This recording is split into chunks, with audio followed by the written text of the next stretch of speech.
बिस्मिल्लाहिर्रहमानिर्रहीम। अस्सलाम वालेकुम नाज़रीन, प्रोग्राम निज़ाम पाकिस्तान के साथ मैं हूँ आपका मेज़बान शराब। आज लॉकडाउन ख़त्म हो चुका है। सड़कों, बाज़ारों, हर जगह पे लोगों का रश बेतहाशा है। इनमें कोई भी इंसान कोरोना का मरीज़ हो सकता है। एक मरीज़ की वजह से कई जिंदगियां तबाह और बर्बाद हो सकती हैं। ये किसी को नहीं पता, ये किसी का बाप है, बेटा है, बहन है, माँ है। अगर माँ है तो जब कोरोना का वायरस लेके घर में जाएगी तो मेरे ख्याल से एक ख़ानदान तबाह होगा, जो कि आने वाले वक्त में एक मोहल्ले, एक शहर से बढ़ता हुआ एक मुल्क को भी तबाह कर देगा।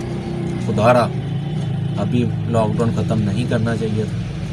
अगर लॉकडाउन ख़त्म करना चाहिए था तो ताजरों को एतमाद में लेना चाहिए था, SOPs पे अमल दरामद करवाना चाहिए था। लोग घरों से निकलें सैनिटाइज़र, ग्लव्स और मास्क का इस्तेमाल करते हुए निकलते। अगर मास्क के बगैर कोई भी बंदा बाज़ार में आता, उसे अंदर जाने की इजाज़त ना होती। इसी हवाले से बात करेंगे। हमारे साथ स्टूडियो में मौजूद हैं senior crime reporter Mohammad Suleman.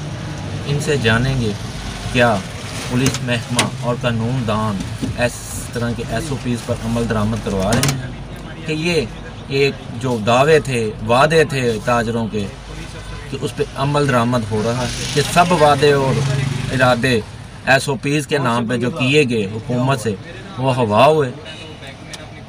जी सलमान साहब।